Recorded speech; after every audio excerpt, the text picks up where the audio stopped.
The following video contains spoilers. We suggest watching the episodes alone in the dark. Hey Wolfpack. Cat came back, even though he wish he didn't. Like everyone on the web, I'm suffering a bout of depression from the garbage of modern media. But we can never break the chain, so we're re-entering the depressing realm of Crypt TV. Because nothing cures severe depression like a wacky riff view on domestic abuse. Kill me.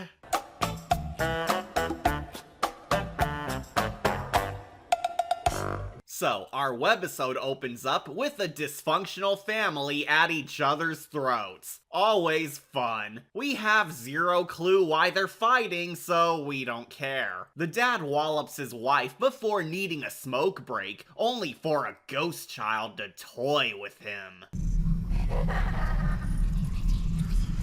Wow, ominous children laughing in the dark. We've totally never seen that outside of every haunted house tale ever. Shut up! I'm good! The ghost sends Daddy Darkest a chain letter, which Mom gets.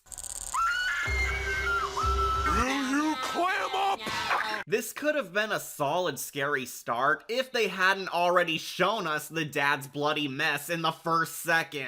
Don't! I hate when horror stories show you an obvious death scene, which isn't supposed to be a spoiler before showing us how we got in this mess, because it deflates all tension when we know it'll happen. This ain't no action thriller, it's a slasher story. The fun comes from the surprise death. Morons! I have morons on my payroll! We cut to the present day for the real story, where a new fam moves into the town of Mohawk, living at the exact same haunted house from the opening.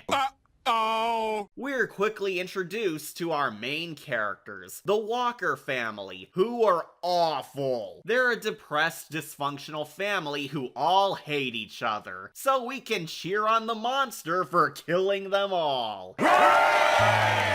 The one exception is the shy son, as most of the walkers are as gross as the undead walkers. We have the bratty teenage daughter who hates everything, and you'll only refer to as the bitch. The shitty father, Dr. Strange, who sucks. Call me sir. The doormat mom hiding on standby, and the autistic son who constantly suffers. The son, Sammy Walker, is the first autistic character of the Cryptverse.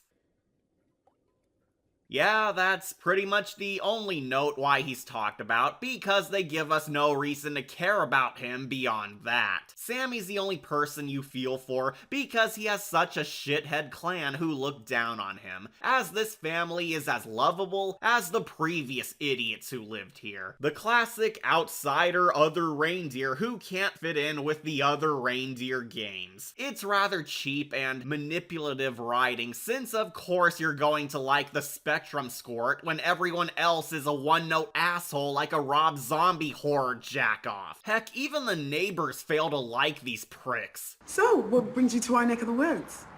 My dad got fired from his high-paying doctor gig in New York because he couldn't keep his hands off his nursing staff. So, hi-de-o.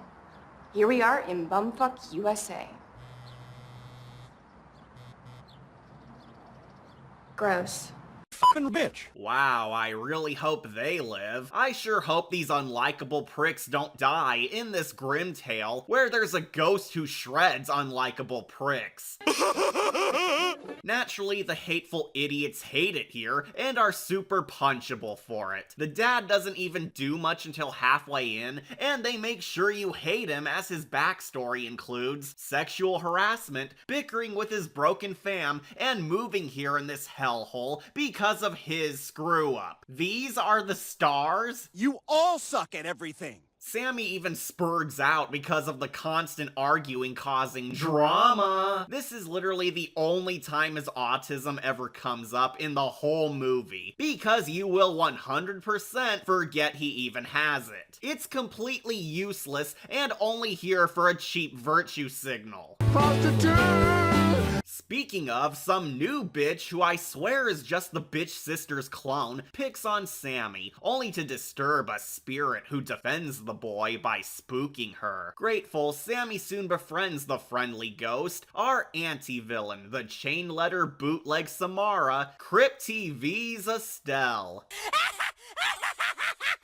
Pfft, Estelle? That's the name of our badass R-rated lonely ghost? Estelle? Ooh, watch out, kids. Estelle rose from hell. About as intimidating as Walter. We don't learn too much about Estelle, as a majority of her backstory is merely implied, and she mostly expresses herself by interacting with the mortals. Her design is rather ghostly, but super generic, as she looks like a 13 Ghosts reject, and her powers are very vague. Apparently Sammy can see her, even though no one else can. Never explained, give us money for her movie. But Estelle ain't all bad, as she uses her powers to slay the bully girl.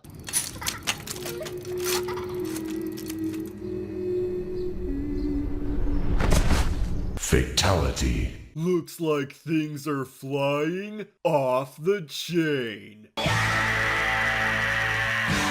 If it isn't obvious, the cute ghost girl forms a kinship with the autistic oddball, since apparently she likes him more than that stupid other girl who got abused in the flashback. She's not as hot. Oh yeah, that flashback from earlier plays almost no part in the main narrative now. If you were like me, then you might have made the mistake of assuming that flashback was Estelle's origin, showing us how she came from a dysfunctional fam herself and used her chains the first time to claim her first victim, her deadbeat dad. Nope, the girl we saw earlier and Estelle are two completely different people, which makes that flashback opening even more pointless and confusing because it felt like it was meant to be Estelle's backstory, only to reveal it's an unrelated killing spree. And that little girl we saw grew up to be one of the bitch sister's friends. I am your father's brother's nephew's cousin's former roommate. What's that make us? Absolutely nothing. I actually thought this was Estelle's origin for the longest time until researching on the Cryptopedia to find out that no, it's not. So now we know even less about Estelle than the main characters do. I can't believe it. You are such a lousy writer. We cut to that night where the walkers settle in while Estelle forms a chain link with the boy. It seems the fam is starting to like it here in these 3 days. All but the idiot bully bitch sis whom the ghost hates. I can't believe we're actually related.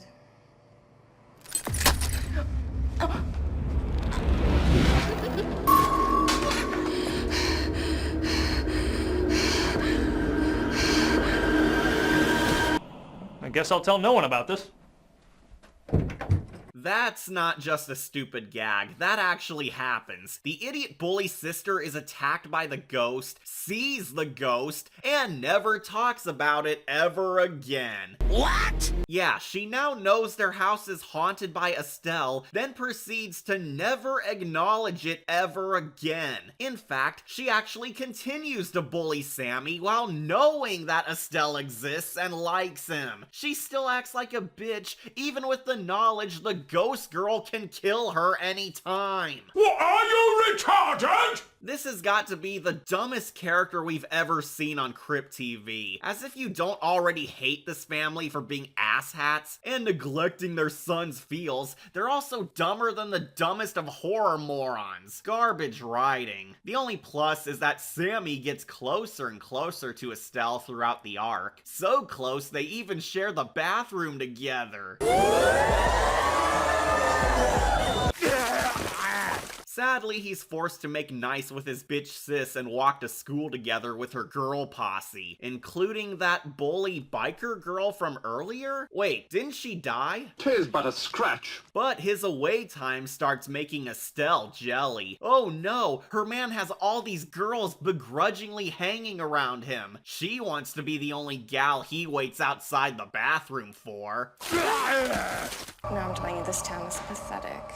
I hate this place so much. Why'd I even make besties here? Very consistent writing, I know. Of course, the bitch sis is stuck babysitting tonight with nobody else in their haunted house, where despite knowing a ghost girl looms over, she wanders off alone to be ambushed by the ghoul who hates her.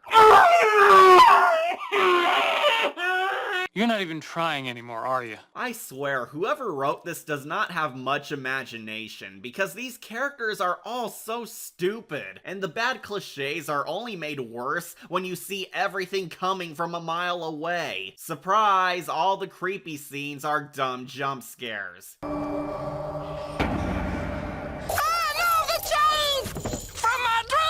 This is naturally the part where the idiot bully sis gets her just desserts, but the problem is it's very unsatisfying, because we get a few lame fake outs and her death occurs off screen. It's true. We're so lame. Yeah, that's it. This twat has been unlikable every second of screen time we suffered with her in, and all we won is a cheap-ass, disappointing off-screen kill. You really know how to amaze the horror community, Cryptcast. Money!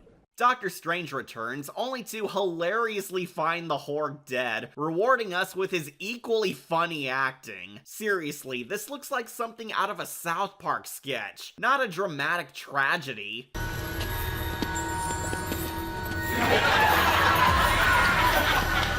But before we can enjoy this, things take a weird turn. Now, see if you follow this logic, folks, because the story begins falling apart once the climax booms. Broken by his dead brat, Doctor Strange somehow blames his son for all this, and turns against him. Why? Because he was the bad kid who lived, as he liked his snippy, shitty kid more. It should have been you who died. What? Yeah, this makes no sense. The douchebag dad snaps and tries to kill his still living kid because he didn't die. And he lost the kid he preferred? This whole time, Doctor Strange was an abusive dad who hates his autistic twerp. All I thought was, wait, he actually loved the daughter more? While Doctor Strange is a shitty, abusive prick, he seemed to have shown Sammy slightly more respect up until now. He cared for the boy when he spazzed out, lets him roam around alone, and the two never fought until now. The bitch sister mouths off to him, constantly whines, constantly fights, and even disrespects him in public. You really screwed us, Dad. Tiffany, not right now. Why couldn't you just keep your hands to yourself? Say it one more time. But she was the one he liked? The episode does a horrendous job at showing that, so this moment is so confusing and random. This whole time, the abusive dad hated his weirdo autistic son, but liked the brat who hates him? This exposes how awful the directing is, because they tell us one thing, but contradict it by showing us the opposite. Also, what the hell is beating your son dead going to accomplish when a killer's on the loose in your damn house? Seriously, Doctor Strange, you see one of your kids dead and displayed on your yard, and your first reaction is to randomly kill your family? There was no other way. This plot twist is stupid. It's a dark turn made just to shock you and force in the stupid theme surrounding the ghost. Sammy! Open the goddamn door! Yeah, open it, son, so I can kill you. So, Doctor Strange goes nuts and tries murdering his living family for not dying to a killer, but finally Estelle steps in. What took them so long? WTF, Estelle? You strangle the sis for smack-talking Sammy, but you wait until Daddy Strange beats him 50 times before acting? What an asshole! This is Estelle's MO. She's implied to be the ghost of an abuse victim who haunts over this house to slaughter other toxic abusers who harm the innocent. She doesn't go in for the kill until the abuse is clear as day to her, like the sister bullying Sammy or parents striking loved ones. hands. She's hinted as dying an abuse victim herself and releases her rage upon other monsters. Ordinarily, this would make her a unique character, but it feels like she doesn't live up to her full potential, and her finale doesn't help. Estelle soon toys with and tortures Doctor Strange to death with her Silent Hill Hellraiser powers, which also isn't very satisfying because it's super lackluster effects and off-screen. Oh, come on, Crypt TV. You go to all this trouble to make us hate Doctor Strange, show us what a scumbag he is, and even have him abuse his family on screen, but his final demise is cut away? This is a letdown.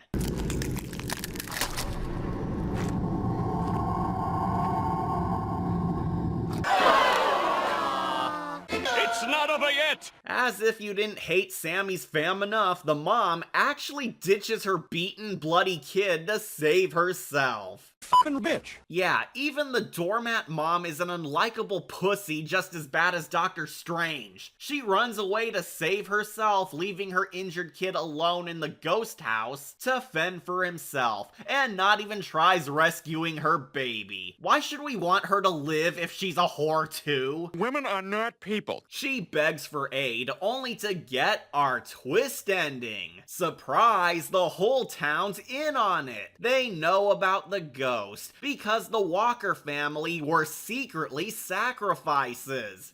Thank you for your sacrifice. Ever wonder why in movies only jerks eat apples? Yep, the city of Mohawk apparently knows the ghost of Estelle and her power, so they stay alive and off her radar by somehow luring in dysfunctional toxic families to move in so the ghoul can kill them and sleep another year.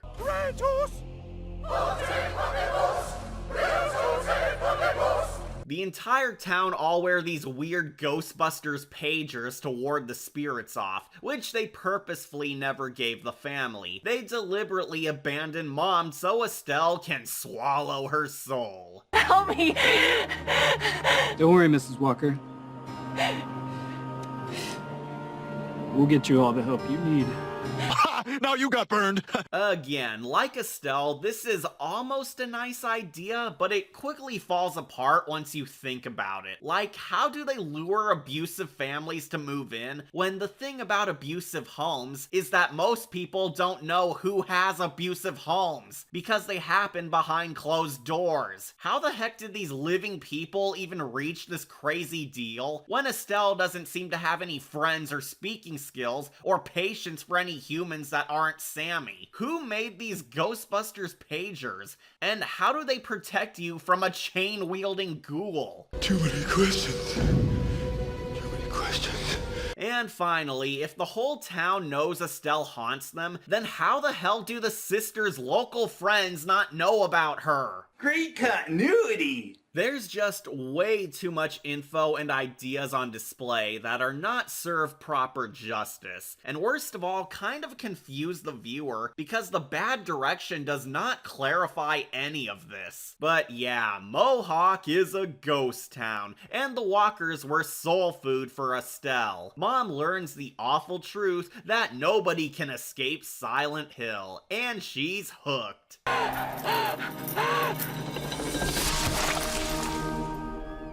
The best death of the film, and it's given to the mom rather than a kid basher. Oh, but don't fret, Sammy survives his wounds somehow, and the son now loves his new BFF.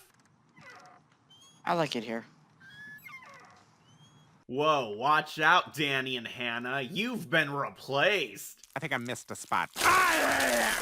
Also, I know she's a cowardly cow, but didn't Sammy like his mom? Great continuity! Anywho, that's the end of the Crypt script, Mohawk. And boy am I sorry to be back on the Crypt TV train, because it's the weak link that breaks the chain. This was honestly a super unpleasant watch, because this fable's a mess all over the place. The writing is horribly inconsistent, the main characters are awful, the horror's lazy, it relies heavily on shock value over deeper scares, the effects are weak, the town of of Mohawk isn't fleshed out, super confusing plot points, piss poor direction, lousy acting, the domestic abuse theme is not well utilized beyond making you feel uncomfortable, and it's a cliche storm of every horror trope we've ever seen in the last few decades. While I do think Estelle could be an epic monster, her story arc is nothing original, and feels like it wants to be 1,000 other better horror movies. A broken fam moves into a haunted house where daddy goes nuts, like The Shining in Amityville. A girl dies in the house from an abusive upbringing like Samara. A poor boy befriends a ghoul who helps him in his darkest hour, like Let Me In. The town's a cult hiding a dark secret, and those who enter can never escape, like Silent Hill. And Estelle even uses chains to tear souls apart, like Hellraiser. This has nothing to call its own. Mohawk has no identity, and all the horror is taken from superior art. I really hope this wasn't somebody's passion project, because it feels so passionless. It's the bad kind of horror, a predictable piece of schlock which copies the creativity of better spooky stories, and indulges in the cheap shock value crap of a Rob Zombie flick. The main characters are total asshats who you don't care about. The shock value just makes the atmosphere so sick that you don't want to see it again. You don't care about anyone involved, and the fact that they don't reward you a wicked comeuppance on screen is a spit in the face. If this were Tales from the Crypt, the wait is always worth it, or the villain protagonists are at least love to hate campy fun. Here, this story wants us to take it seriously. What, are you retarded?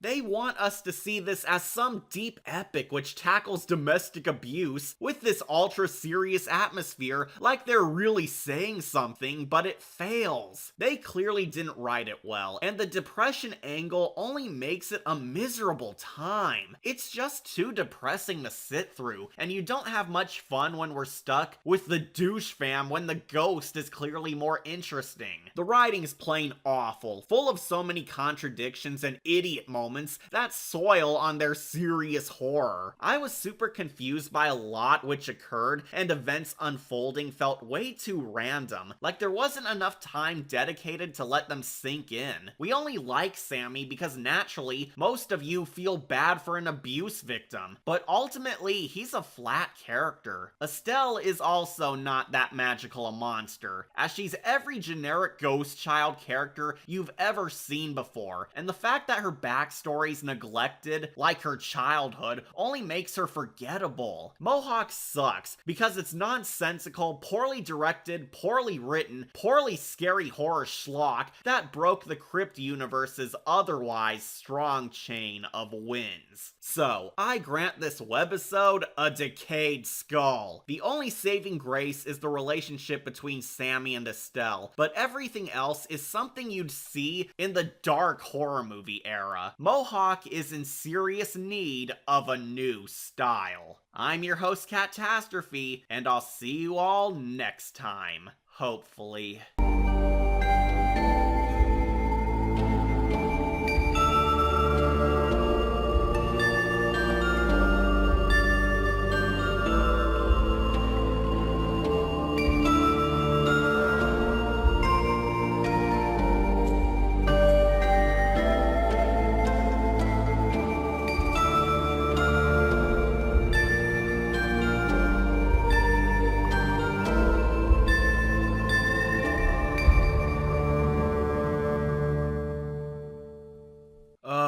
Thanks, Celestia. I made it. Looks like he survives another bullet. Too bad. I was hoping that trite would be your headshot, but I suppose I can settle for wounded. I gotta know, Thundercatter, why are you doing this to me? What do you get out of torturing me like this? What did I ever do to you? Why? Why?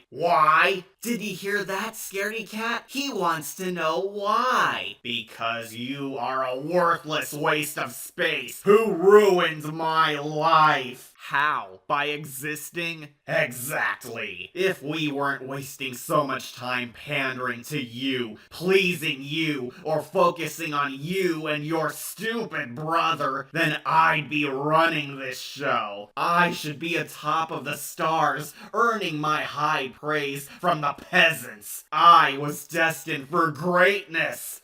I, Thundercatter, elite mind of the cosmos, all-powerful general of the Nega Empire, have been reduced to a co-servant boy wiping your stupid tail. He chose me. He promoted me. He promised me that I was destined for greatness. Nega Empire?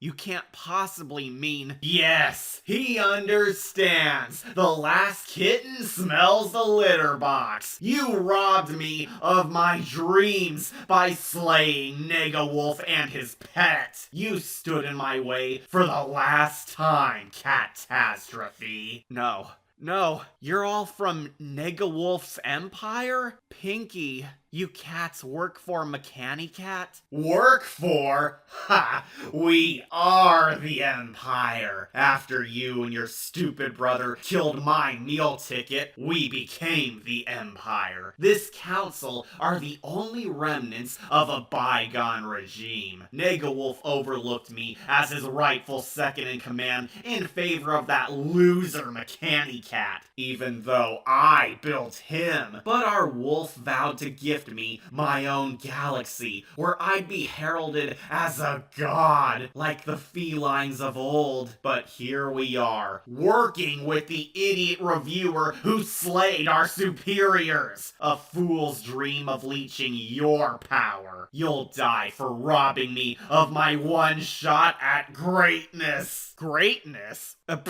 You call playing with a defenseless kitten in a box your crown jewel of revenge? You're not going to win. You're just another bot. A bot programmed by bigger losers than you. I can't believe we're still at this. Nega Wolf and Mechanicat died long ago. Like your sex life. Joke all you wish, Catastrophe, but you know deep down, you're not strong enough to best me alone. I'm not afraid. I've seen worse episodes than your face. Oh, Cat, just stop. Stop acting like you're a hero. Stop acting like your word matters. Stop acting like you can change anything. Look at yourself. You've become no better than me. We're more alike than you think. I'm not an abomination blaming all his problems on everyone but himself. Not yet. But your ego's as big as mine. You think you're some big shot just because you have a channel or a blog on the web, but it's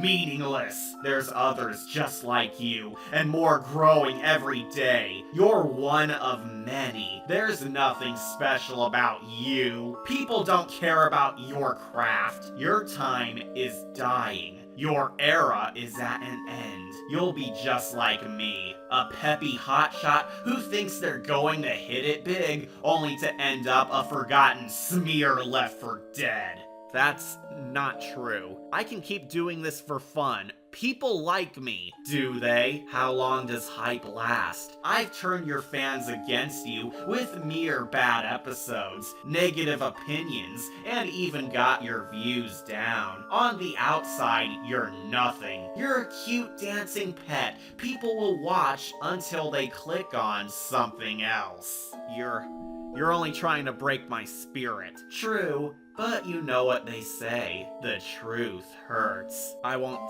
snap that easily. Mechanicat tried this once, it failed. It'll fail again. You say you cats are the remains of that loser Nega Wolf? When I get out of here, your cat council is over. You will pay for lying to me. Talk tough all you like, little kitten. You're still locked in your crate, all alone. This time, nobody can save you. You're going to fade away like everyone does in this universe. Sorry, kitty, but your playtime is up.